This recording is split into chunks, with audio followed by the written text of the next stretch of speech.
μας, το βράδυ θα θέλει να κάνει. Και συνεχεία.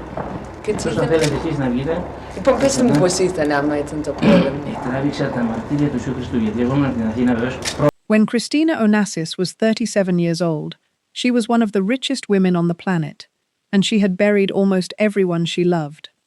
Her brother had died in a plane crash at 24.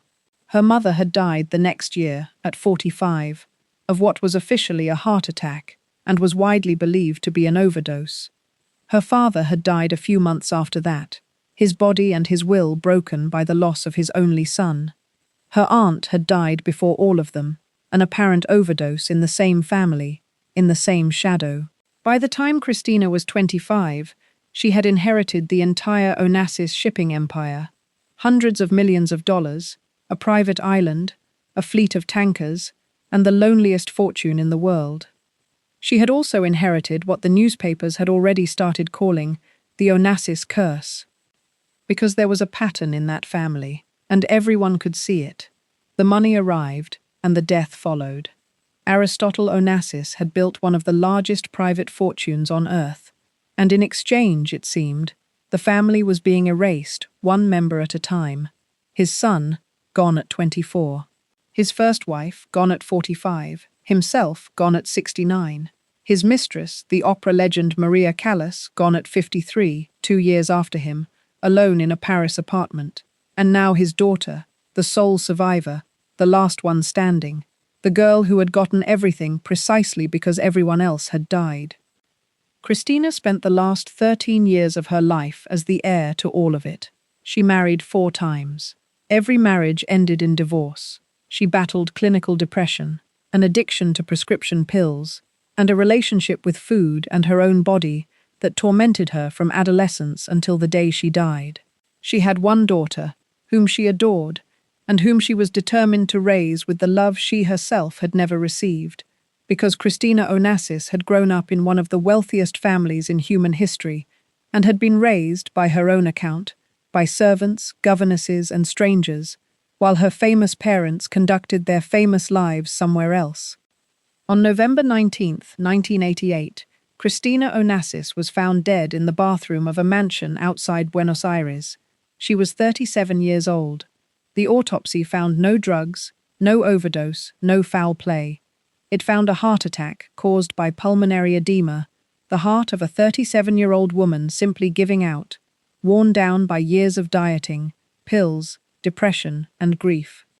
She left behind a 3-year-old daughter named Athena, who became, at 3 years old, the sole heir to the Onassis fortune, and the last living member of a family that money had systematically destroyed.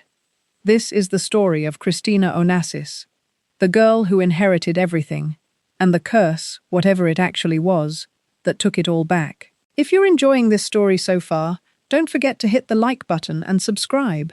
Drop a comment telling me where in the world you're watching from. I love hearing from you. Christina Onassis was born on December 11, 1950, in New York City, into a level of wealth that almost no one on earth could comprehend, and it did not make her happy for a single sustained period of her entire life. Her father was Aristotle Onassis, the Greek shipping magnate who had built one of the largest private fortunes in the world out of tankers and cargo ships and an appetite for risk that bordered on the reckless. Her mother was Athena Livanos, called Tina, the daughter of Stavros Livanos, who ran another of the great Greek shipping empires. Christina was, from birth, the product of 2 shipping dynasties merged, an heiress twice over, a child whose future had been financially secured before she drew her first breath. What she was not secured, from the very beginning, was love, or at least not the ordinary, daily, physical presence of parents that a child actually needs. The Onassis family did not do ordinary.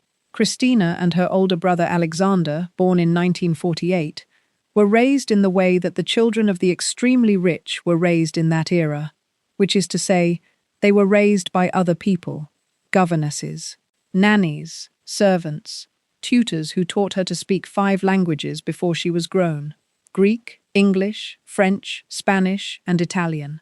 A linguistic inheritance that impressed adults and did nothing to fill the space where her parents should have been. Her father was building an empire. That required him to be everywhere except home, moving between Monaco and New York and Paris and the decks of his own ships, conducting business and conducting affairs with equal energy. Her mother moved through the same glittering international social world, beautiful and restless, and increasingly unhappy, in a marriage that both parties treated as an arrangement to be endured rather than a partnership to be nurtured. Christina and Alexander grew up on the periphery of their parents' spectacular lives, aboard the family yacht, the Christina, which their father had named after his daughter, and which functioned less as a family home than as a floating stage for the entertainment of kings, presidents, and film stars. The yacht is the perfect symbol of Christina Onassis's childhood because it was named after her, and it was not for her, it was for her father's guests. Winston Churchill sailed on it. Maria Callas sang on it. The most famous and powerful people in the world drank at its bar and swam off its decks, and somewhere on board, largely unnoticed, was a little girl carrying the boat's name, watching the adults perform for each other, learning early that in her family, love was something that went to the people who could do something for you, and she, being only a child, could do nothing for anyone yet. Then, when Christina was around 10 years old, the thing happened that turned her private loneliness into public humiliation. Her father fell in love with Maria Callas. Callas was the greatest opera singer of the 20th century, a woman of enormous talent and enormous passion, and Aristotle Onassis pursued her with the single-minded intensity he brought to everything he wanted. The affair became public. It became, in fact, one of the most publicized love affairs of the era, splashed across every newspaper in the world, and it destroyed Christina's parents' marriage in the most humiliating way imaginable, in full view of the entire planet. Tina Onassis divorced Aristotle in 1960. Christina was 9 or 10 years old, and she experienced the collapse of her family, not as a private grief, but as an international news story, something the whole world was reading about and discussing, something the other girls at her expensive schools would have known about, something inescapable. Her father had left her mother for a famous opera singer, and everyone knew, and there was nowhere for a 10-year-old to hide from it. She adored her father, in the complicated way that neglected children often adore the parent who neglects them, reaching constantly for an approval that is rationed out just often enough to keep them reaching, and she blamed Callas. For the rest of her life, Christina's relationship with the women in her father's life, first Callas, then later Jacqueline Kennedy, would be poisoned by the wound that opened in 1960, the sense that these glamorous, famous women had stolen the father she had never had enough of in the first place. Her mother, meanwhile, moved on to a life that would produce its own tragedies. Tina eventually married, of all people, Stavros Niarchos, Aristotle's greatest rival in the shipping world, and the widower of Tina's own sister Eugenia, who had died of an overdose. The family was already, by the early 1960s, a tangle of marriages and rivalries and suspicious deaths, a real-life Greek tragedy playing out among people with more money than the treasuries of small nations. Christina grew up inside that tragedy. She was lonely, she was wealthy beyond imagining, she was desperate for the love of a father who doled it out on his own schedule, and she was already, by her teenage years, beginning the struggles with her weight and her body and her moods that would follow her to her grave. And her father, who had never given her the thing she actually wanted, was about to start giving her the thing he valued most, which was the empire itself. He decided that Christina would be trained to inherit it. He also decided that he would control every other part of her life while he did. Aristotle Onassis wanted a successor, and after a lifetime of neglecting his daughter, he suddenly wanted her close, on his terms, for his reasons. By the time Christina reached her late teens and early 20s, her father had begun to see her as a potential heir to the business. He brought her into the world of the shipping empire. He taught her how it worked. He explained the tankers and the contracts and the vast machinery of the fortune he had built. For a girl who had spent her whole childhood starved for her father's attention, this was intoxicating. Finally, he was interested in her. Finally, she mattered to him. The catch, which Christina would spend years learning, was that she mattered to him as an instrument of the empire, not as a daughter, and the moment her own desires conflicted with his plans, the attention would be withdrawn as a weapon. The first great collision came over marriage. Aristotle had a plan for whom Christina should marry. He wanted her wed to Peter Goulandris, a young man from yet another Greek shipping dynasty, a match that would consolidate two fortunes and extend the empire through a strategic dynastic alliance. It was, in Aristotle's mind, exactly the kind of marriage a shipping heiress was for. Christina's feelings about Peter Goulandris were, to her father, largely beside the point. Christina, who had inherited more of her father's will than he perhaps realized, refused. And in 1971, at 20 years old, she did the most defiant thing available to her. She married someone else entirely. His name was Joseph Bolker. He was an American real estate developer from Los Angeles. He was Jewish, he was divorced, he was the father of 4 children, and he was 47 years old, 27 years older than Christina. He was, in almost every particular, the opposite of what Aristotle Onassis wanted for his daughter and heir, and that was, at least in part, precisely the point. Christina had spent her whole life being controlled by her father, and marrying Joseph Bolker was the first decision she had ever made that was entirely, defiantly her own. Her father's reaction was swift and brutal. He was enraged. He disapproved of the match completely, and he did what Aristotle Onassis always did when someone defied him. He reached for the money. He pressured Christina relentlessly to end the marriage. By some accounts, he cut off or threatened her trust fund, applying the specific kind of financial pressure that a man of his wealth could apply to a daughter who had never earned $1 of her own. The marriage lasted 9 months. The pressure was too much. Christina, 20 years old, in love or in rebellion or some mixture of both, could not withstand the full weight of her father's disapproval and the machinery he could bring to bear against her. She divorced Joseph Bolker in 1972. Her first act of independence had been crushed by the same man who had spent her childhood ignoring her and her young adulthood controlling her.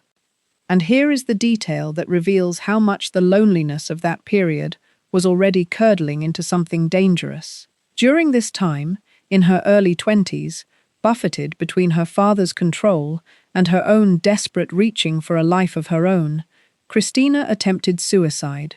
She survived. It was not widely publicized at the time, but it was real, and it was the first clear signal that the richest young woman in the world was in genuine psychological danger, and that no amount of money was going to reach the part of her that was in trouble. She reconciled with her father after the divorce, because she always reconciled with her father, because the alternative was to lose the one relationship she had spent her whole life trying to earn. She returned to the fold. She resumed her position as the heir apparent. And for a brief period in the early 1970s, the Onassis family, for all its dysfunction, was at least intact. Aristotle was alive and powerful. Tina was alive. Alexander, Christina's beloved older brother, was alive, working in the family business, the designated male heir, the golden boy on whom his father's greatest hopes rested. Christina and Alexander were close. In a family this cold, this scattered, this consumed by its own wealth and rivalries, the two siblings had formed the kind of bond that neglected children form with each other, a mutual refuge, the one relationship in either of their lives that was uncomplicated by money or strategy or the withholding of love. Alexander was the person Christina trusted most in the world. In January of 1973, Alexander Onassis got into a small seaplane at the Athens airport. What happened next would begin the 29 months that destroyed the Onassis family, and that would leave Christina, at 24, standing alone at the center of a fortune that had cost her everyone she loved. On January 22, 1973, Alexander Onassis took off from Athens airport in a small seaplane, and within seconds it went catastrophically wrong. The aircraft banked hard and crashed almost immediately after takeoff. Alexander suffered devastating head injuries. He was 24 years old. He was rushed to a hospital, and the family mobilized with all the resources that unlimited money could provide. Aristotle Onassis flew in the best neurosurgeons in the world. He had specialists brought from London and Boston, flown to Athens on private aircraft, spared no expense, moved heaven and earth in the way that only a man of his wealth could move it. None of it mattered. Alexander's brain injuries were too severe. The doctors told Aristotle there was no hope of meaningful recovery, and the family made the decision to remove life support. Alexander Onassis died on January 23, 1973, the day after the crash. The death of Alexander broke his father in a way that nothing in Aristotle Onassis's extraordinary life had ever broken him. Alexander had been the heir, the son, the future of the empire, and the name. Aristotle had built everything for his children, and specifically, in the patriarchal calculation of a Greek shipping dynasty, for his son. With Alexander gone, something fundamental collapsed in Aristotle. Friends and biographers describe a man who simply stopped wanting to live. He became obsessed with the crash, convinced it had been sabotage, an assassination aimed at him through his son. He aged years in months. He stopped caring about the business that had been his entire identity. He was, in every way that mattered, dying of grief, and it was visible to everyone around him. For Christina, Alexander's death was the loss of the one person she trusted most in the world. The sibling refuge, the one uncomplicated relationship in her tangled family, was simply gone, in an instant, on a runway in Athens. She was devastated in a way that compounded every wound that had come before it, and she was about to lose almost everyone else who remained. 18 months later, in October of 1974, her mother died. Tina Onassis Niarchos was found dead in Paris. She was 45 years old. The official cause was given as a heart attack, or in some accounts, edema of the lung. But the widespread and persistent belief, then and now, was that Tina had died of an overdose, whether accidental or not. It was, chillingly, an echo of the death of Tina's own sister Eugenia, who had died of an overdose years earlier, the first wife of Stavros Niarchos, the man Tina had gone on to marry. The pattern of the family, the money and the death braided together, was becoming impossible to ignore. Christina was now 23 years old and had lost her brother and her mother within a span of about 18 months. And her father, the difficult, controlling, neglectful, adored center of her entire emotional universe, was visibly dying. Aristotle Onassis's health collapsed completely after Alexander's death. He developed myasthenia gravis, an autoimmune disease that attacks the muscles, and his body began to fail. He was flown to Paris for treatment. On March 15, 1975, Aristotle Onassis died at the American Hospital of Paris. He was 69 years old. Christina was at the end nearly alone in her devotion to him. His wife, Jacqueline Kennedy Onassis, was not at his bedside. She was in New York when he died, a fact that only deepened Christina's lifelong resentment of the woman she believed had never truly loved her father. Christina had flown to Paris. She was there for the death of the last member of her immediate family. Do the arithmetic of what had just happened to her. In a period of roughly 29 months, from January 1973 to March 1975, Christina Onassis lost her brother, her mother, and her father, her entire immediate family, everyone. She was 24 years old, and she inherited everything: the Onassis shipping empire, the fortune, valued in the hundreds of millions, the private island of Scorpios, the fleet of tankers, the name. All of it flowed to the last one standing, the sole surviving child, the daughter who had spent her whole life reaching for a father's love and had now been handed his entire kingdom precisely because there was no one else left to give it to. She had won, by the only scoreboard the world could see. She was one of the richest women on earth, and she had gotten there by burying every single person she loved, in less than 3 years, in a sequence so relentless and so strange that the world had already given it a name: the Onassis curse. The money came, and the death followed, and now the money had all come to Christina, and she was the only one left for the death to follow next. She was 24 years old, alone, grieving, clinically fragile, and in charge of a global empire. What she did next surprised everyone. Everyone expected Christina Onassis to collapse, or to sell, or to hand the empire to professional managers and disappear into the life of a grieving heiress. She did none of those things. She took over. This is the part of Christina Onassis's story that gets lost underneath the tragedy, and it deserves to be said clearly. She was good at it. The girl who had been raised by servants, dismissed as a spoiled heiress, defined in the press by her weight and her marriages and her moods, walked into the headquarters of one of the largest shipping empires in the world at 24 years old and ran it. She had been trained by her father in his final years, and the training had taken. She understood the business, she made decisions, she negotiated, she commanded the respect of the hard, skeptical men who ran the global shipping industry, men who had every reason to expect the daughter to fail, and who found, instead, that Aristotle Onassis's child had inherited more than his money. She managed the empire through the second half of the 1970s and into the 1980s with a competence that genuinely surprised the business world. She was not a figurehead, she was the principal. She kept the Onassis name at the center of international shipping, at a time when the industry was volatile and difficult, and she did it while carrying a private burden that would have crushed most people entirely. Because underneath the public competence, Christina Onassis was suffering in ways that money could not touch and success could not heal. She was diagnosed with clinical depression at the age of 30. It was not situational sadness.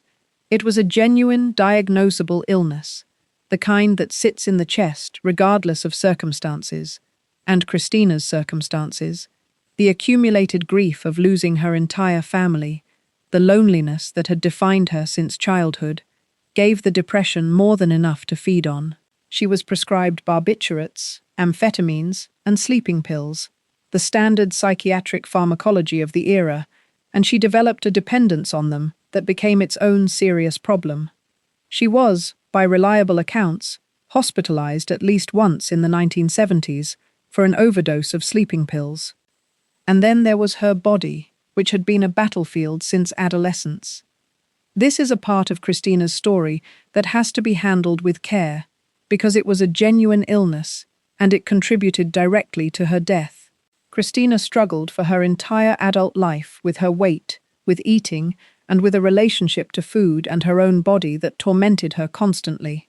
She would gain weight, fall into depression over it, and then go on extreme crash diets to lose it, sometimes losing large amounts very quickly, only to gain it back and begin the cycle again.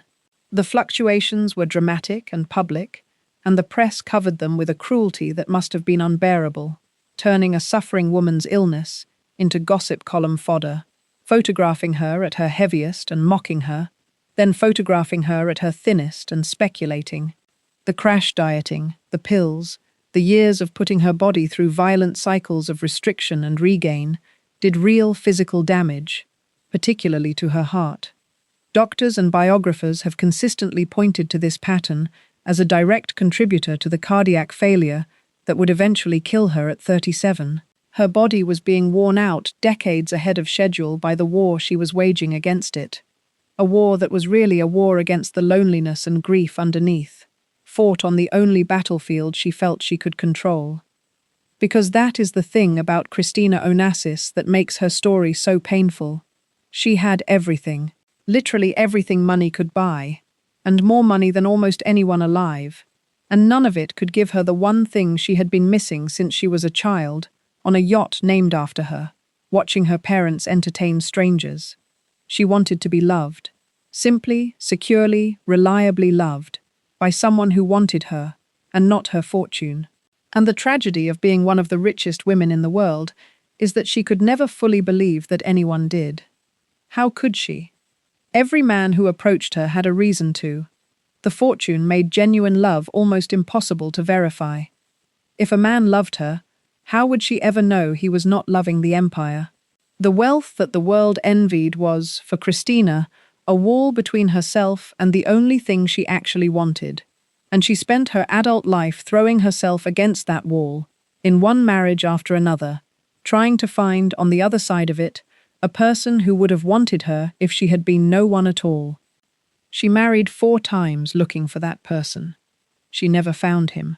But the search produced the 4 marriages that defined her public life, including one that scandalized the entire world, and one that finally gave her the only thing that ever made her happy. If you're hooked on this story, make sure to subscribe and turn on notifications so you never miss an upload.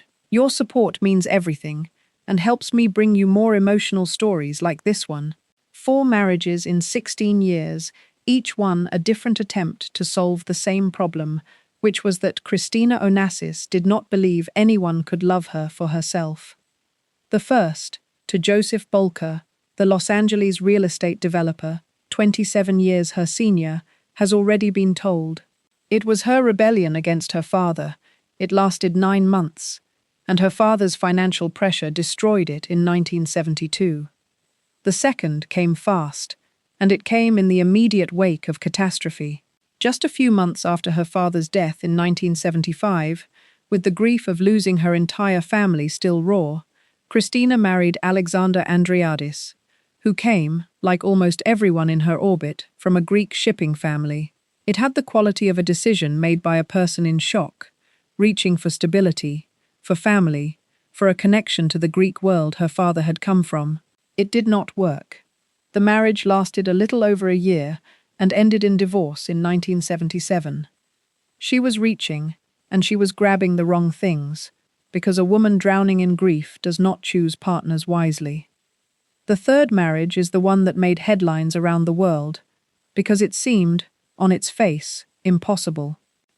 In 1978, Christina Onassis, the daughter of one of the great capitalists of the 20th century, the heir to a Western shipping empire built on the machinery of global commerce, married a Soviet citizen. His name was Sergei Kauzov, and he was a Russian shipping official, a functionary in the Soviet system, a man from behind the Iron Curtain at the absolute height of the Cold War. The marriage was a genuine international sensation. The idea that the Onassis fortune, the ultimate symbol of Western capitalist wealth, had just been joined to a citizen of the communist Soviet Union struck the world as almost surreal, and the press covered it with fascination and suspicion in equal measure. There was speculation about KGB involvement, about whether Kauzov was some kind of agent, about what the Soviets might gain. Whatever it actually was, it did not last. Christina and Kauzov divorced in 1980, after about 2 years. The details of the relationship remain murky, filtered through Cold War paranoia and tabloid speculation, but the outcome was the same as all the others. Another marriage, another divorce, another failure to find the thing she was looking for. And then came Thierry Roussel, the one that mattered, the one she actually loved. Roussel was a French businessman, handsome, charming, sophisticated, and Christina had known him, on and off, for years before they married. He was, by the accounts of people who knew the relationship, the great love of her life, the man who reached her in a way the others had not. They married in 1984. Christina was 33 years old, and for the first time she seemed to have found what she had been chasing since childhood. In 1985, she gave birth to a daughter. She named her Athena, after Christina's own mother, Tina. The baby became, instantly and completely, the center of Christina's entire existence. Everything she had never received as a child, all the love and attention and presence that her own famous, distracted parents had failed to give her, she poured into Athena. She was determined, with a fierce and conscious intention, to raise her daughter the way she herself had not been raised, to be present, to love her openly and constantly, to give her the childhood that all the Onassis money had never been able to buy for Christina herself. But the marriage that had produced this adored child was already built on a betrayal, and the betrayal was devastating precisely because Christina had finally let herself believe. Thierry Roussel was unfaithful. And he was not casually unfaithful. He was maintaining an entire parallel life. Throughout his relationship and marriage with Christina, Roussel was involved with a Swedish woman named Gabi Landhage, and he had children with Landhage during the same period he was married to Christina. The woman who had spent her entire life unable to believe that anyone could love her for herself, rather than her fortune, had finally opened her heart to a man, had married him, had a child with him, and discovered that her deepest fear was not paranoia after all. He had another woman. He had another family. The wall between Christina and real love, the wall her fortune had built, turned out to be exactly as real as she had always feared. The marriage collapsed. Christina and Roussel divorced in 1987, after 3 years. She kept custody of Athena. She was 36 years old. She had been married 4 times and divorced 4 times. She had lost her brother, her mother, and her father. She had run an empire and battled depression and addiction and an illness that was slowly destroying her heart. And the one man she had truly loved had betrayed her in the most complete way possible. But she had Athena, and in the last year of her life, Christina Onassis made a decision. She was going to stop. She was going to walk away from the world that had hurt her, take her daughter, and start over somewhere new, somewhere the curse might not follow. She chose Argentina. In the last period of her life, Christina Onassis was, by the accounts of the people close to her, trying to build something better, and the center of that effort was her daughter. Athena was 3 years old. Christina adored her with an intensity that everyone around them noticed, the fierce, almost desperate devotion of a woman who had decided that this one relationship would be different from every other relationship in her life and in her family's history. She had structured her daughter's future with extraordinary care, knowing her own family's history, knowing what wealth had done to the people around her, knowing that she could not fully trust the men who came into her orbit. Christina had arranged for a board of trustees to manage Athena's inheritance, a group of Greek advisors who would control the fortune until Athena came of age. She did not fully trust Thierry Roussel with the money, even as she navigated the wreckage of their marriage, and she put safeguards in place.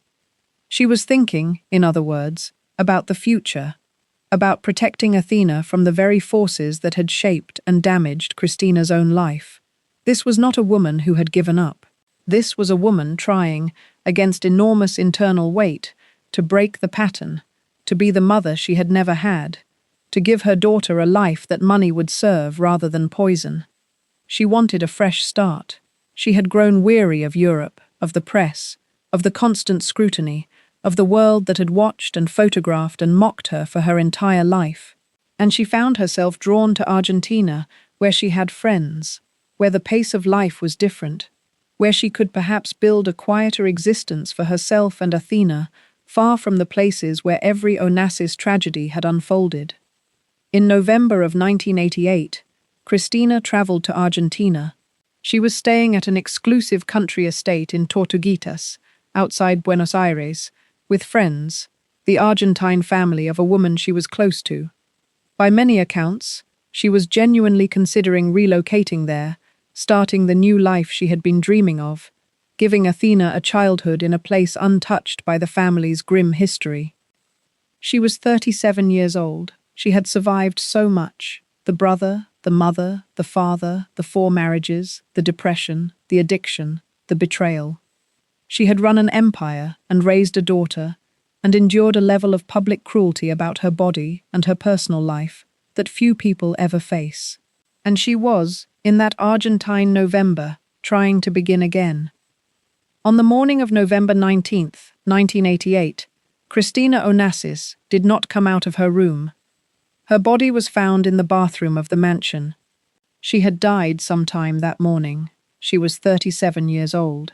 The world, which had followed every chapter of the Onassis tragedy for decades, immediately assumed the worst: suicide, overdose, the final act of the curse. The speculation was intense and international, and in many cases cruel, treating the death of a suffering woman as the inevitable punchline to a story the public had been consuming for years. But the autopsy told a different, and in some ways sadder, story. There was no evidence of suicide. There was no evidence of a drug overdose. There was no evidence of foul play. What the autopsy found was that Christina Onassis had died of a heart attack caused by acute pulmonary edema, a buildup of fluid in the lungs that had overwhelmed her heart. Her heart had simply given out. The heart of a 37-year-old woman, worn down by years of crash dieting, by the violent cycles of weight loss and gain, by the years of prescription drug use, by the physical toll of chronic depression, by a lifetime of stress and grief that had started when she was a child, on a yacht named after her, had failed. She had not killed herself. She had not overdosed. She had died because her body, after decades of being subjected to the war she waged against it in her search for control and relief, could not continue.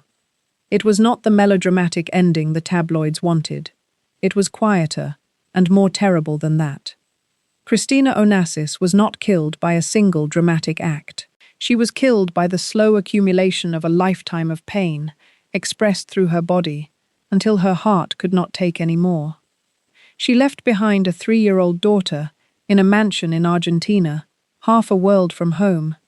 Athena Roussel, 3 years old, had just lost her mother, and in losing her mother, she had just become the sole surviving heir to the entire Onassis fortune, the last living descendant of Aristotle Onassis, the final recipient of a curse that had now taken everyone who came before her. The richest child in the world was 3 years old, and she was, in the way that mattered most, alone. Christina Onassis was buried on the island of Scorpios, next to her father and her brother, in the family plot on the private island that had been the center of the Onassis world. Consider who was in that ground. Aristotle Onassis, who had built the empire. Alexander Onassis, the son who was supposed to inherit it, dead at 24. And now Christina, the daughter who had inherited it instead, dead at 37. 3 graves on a private island in the Ionian Sea, a family that had possessed one of the greatest fortunes on earth, reduced, in the span of 15 years, to a single 3-year-old girl who was too young to understand what she had lost or what she had been handed. Athena inherited everything. At 3 years old, she became the sole heir to the Onassis fortune, a figure reported in the hundreds of millions and which would grow substantially by the time she came of age. She was raised, after her mother's death, by her father, Thierry Roussel, the man whose infidelity had broken Christina's heart, and by Gabi Landhage, the Swedish woman Roussel had been involved with all along, whom he eventually married. Athena grew up in Europe, largely shielded from the public eye, surrounded by half-siblings from her father's other relationship, raised by the very man her mother had not fully trusted with her money. The board of trustees Christina had established fought to protect the fortune. There were legal battles, tensions between Roussel and the Greek advisors Christina had appointed, disputes over the money, and over Athena's upbringing that played out for years. When Athena turned 18 in 2003 and gained control of her inheritance, she reportedly distanced herself from the Onassis side of her heritage, from the Greek trustees, from the foundation, even, in some accounts, from the family legacy itself. She took her father's name. She became an equestrian, married, divorced, and lived a life deliberately removed from the spotlight her mother and grandfather had occupied. The Onassis name, as a living family, effectively ended. The foundation Aristotle had established in his son Alexander's memory carried the name forward into philanthropy, funding hospitals and scholarships and cultural projects in Greece. But the family, the actual bloodline, the people, had been reduced to one woman who wanted, understandably, to be something other than the last chapter of a tragedy. So what was the Onassis curse? The tabloids meant something supernatural, some cosmic punishment attached to the money, a Greek tragedy in the literal sense, the gods exacting a price for a mortal who had reached too high. And told as a list of deaths, it does read that way. Aristotle's sister, an apparent overdose. Tina's sister Eugenia, an overdose. Alexander, a plane crash at 24. Tina, at 45, a suspected overdose. Aristotle, at 69, broken by grief. Maria Callas, at 53, alone in Paris. Christina, at 37, her heart worn out. The pattern is real. The deaths happened. The family was, in fact, systematically erased over a span of decades, while sitting on top of one of the largest fortunes on earth. But there was no curse. There was something both less mysterious and more sad. What killed the Onassis family was not the gods. It was the specific way that this particular fortune was acquired and held, at the total expense of the human relationships that make a life livable. Aristotle Onassis built his empire by being ruthless, absent, controlling, and endlessly acquisitive. He was never home. He conducted his marriages as arrangements and his affairs in public. He raised his children through servants and then tried to control them through money. He taught them, by his example and by his neglect, that love was conditional, that people were instruments, that the deal was always more important than the person across the table. And his children inherited that, not just the money, but the emptiness underneath it. Alexander was in a hurry, reckless, flying his own aircraft, a young man who had grown up knowing his father valued the empire more than anything else. Christina spent her entire life unable to believe she was lovable, marrying and divorcing and dieting and medicating, waging war on her own body because it was the only thing she felt she could control, dying at 37 of a heart that had been broken, in every sense, since she was a child, on a yacht that bore her name and was not for her. That is the curse. It was not magic. It was the predictable human consequence of a family in which money had been allowed to replace love, generation after generation, until there was so much of the one and so little of the other that the people simply could not survive it. Look at the whole shape of it. A little girl born into more wealth than almost anyone in history, raised by strangers while her parents performed their glittering lives elsewhere, publicly humiliated at 10 by her father's most famous affair, controlled through her trust fund, robbed of her brother and mother and father in 29 months, handed an empire she had never asked for, running it with a competence no one expected while her body and mind fell apart, marrying 4 times in search of a love she could never verify, finding it at last in a daughter, and dying at 37 in a foreign country while trying, finally, to start over. Christina Onassis inherited everything, every ship, every dollar, every acre of Scorpios, the whole glittering fortune that the world envied. And it took from her, in exchange, every single person she loved, her health, her peace, and finally her life, and it left the whole enormous pile of it to a 3-year-old girl who would spend her adulthood trying to escape it. The money was never the prize. In the Onassis family, the money was the thing that ate the people. Christina understood that better than anyone, because she watched it eat her entire family, and then she felt it eat her, and the only victory she ever won against it was the love she managed to give her daughter in 3 short years. The one thing in her whole life that the fortune could not poison, because she refused, at the very end, to let it. That was Christina Onassis. Not the curse. The woman who fought it, and lost, and gave her daughter the only thing that had ever been worth having. Thanks for watching. If you want to hear more stories like this, just tap one of the videos on your screen. Be sure to subscribe if you're new here, and I'll see you in the next video.